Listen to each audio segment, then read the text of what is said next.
Hey guys, welcome back. If you're new here, my name is Kathleen and this is Faith Bound Family Adventures, where we basically vlog our adventures, and we've recently started a new adventure. If you haven't caught up on that, you can go back and watch our latest vlog talking all about how we opened a store.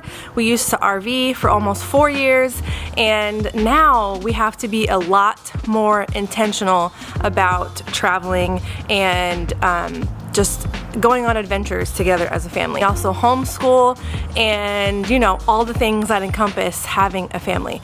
So with a little bit of intentionality, you can still adventure and have a lot going on, you know what I mean? So in this video, I'm gonna share with you all of the things that we did at Garner State Park, what to do if you're planning a visit, and things we can't wait to go back and do again. All right, let's get started. So first, let's talk about where Garner State Park is. So everybody knows where San Antonio is. Garner State Park is 1.5 hours west of San Antonio in a city called Concan, Texas.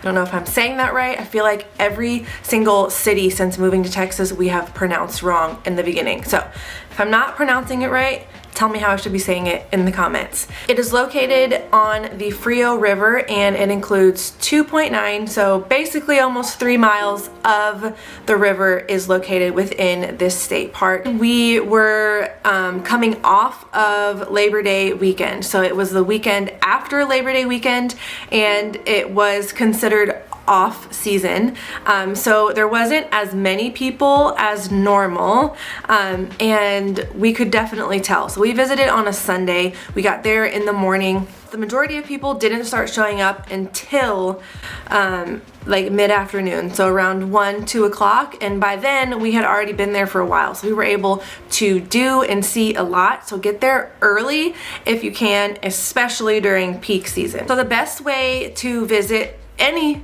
state park in Texas is to make reservations online. They make it super simple. You just go to the Texas State Parks website. You can search whatever park you're going to, search your dates. It'll show all the availability it has for day passes, camping, groups, and then you can go on and reserve your time. That way, when you pull up, all you have to do is tell them your name, and they hand you a map and your receipt to put on your window, and you're good to go. It's really easy.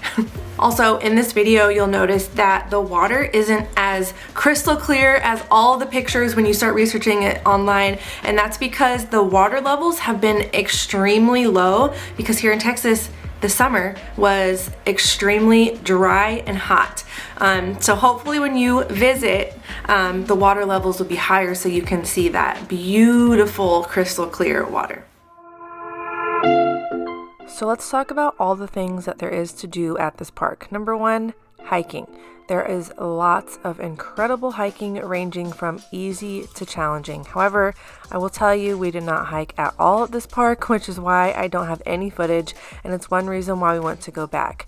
The reason why we decided not to hike though was because we did have to drive 4 hours to the park, and we wanted to go paddleboarding and spend our time in the water. And we knew with kids we had another 4 hours to drive back, and we wanted to spend our time here wisely. All that to say that there is a ton of hiking here, with Old Baldy being the most popular hike because you get an incredible view of the park. There's another really popular hike that takes you to a cave that we will definitely be checking out next time we come. Just make sure and double check that you're wearing the right shoes, because lots of the hikes are going through really rocky terrain. Another thing to note is that most of the hikes are also under a mile, which is a good thing depending on the types of hikes that you like. All right, so let's get into the main reason we came to this park, the water. They have all kinds of stuff to do in the water. From paddle boards, kayaks, tubes, paddle boats, all of these things you can rent right down by the water. We actually walked to the end where the dam is to enter with our paddle board, since this was our first time paddle boarding, and the kids got into and absolutely loved it. We didn't want to leave, and I'm pretty sure we're all obsessed with paddle boarding now. Also, take a second to admire this hilarious clip of my husband. Is he gonna stand from the beginning? Holy, yeah, butt shot. I told you. What did I tell you before? That's why we get to 15 PSI though? That's why I didn't. That's exactly why I didn't. Hey, did we ever get to 15? Yes.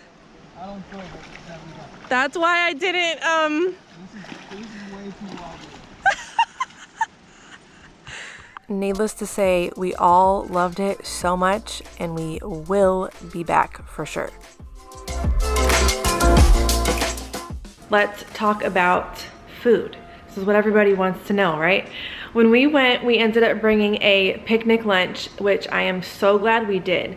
There is a grill there, however, it's closed from the middle of July all the way until spring break. But if you do make it during the summer, make sure you visit, because I've heard and researched that they are some of the best burgers in town, and they serve it from an Airstream. Literally anything that they serve out of an Airstream. We've also visited places where they serve donuts out of an Airstream, and it was amazing.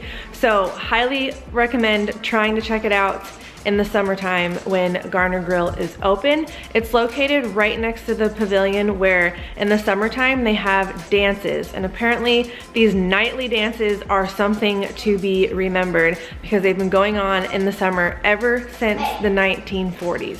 There's also an ice cream shop that we would love to check out next time we were there.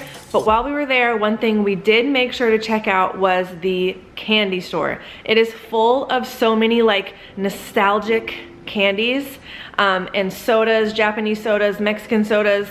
There's like the Texas Dublin sodas, I think is what it's called.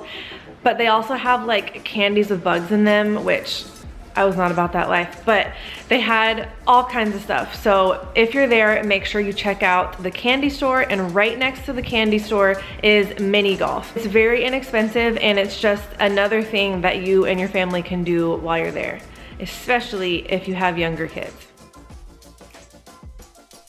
All right, so let's talk about all the ways to stay.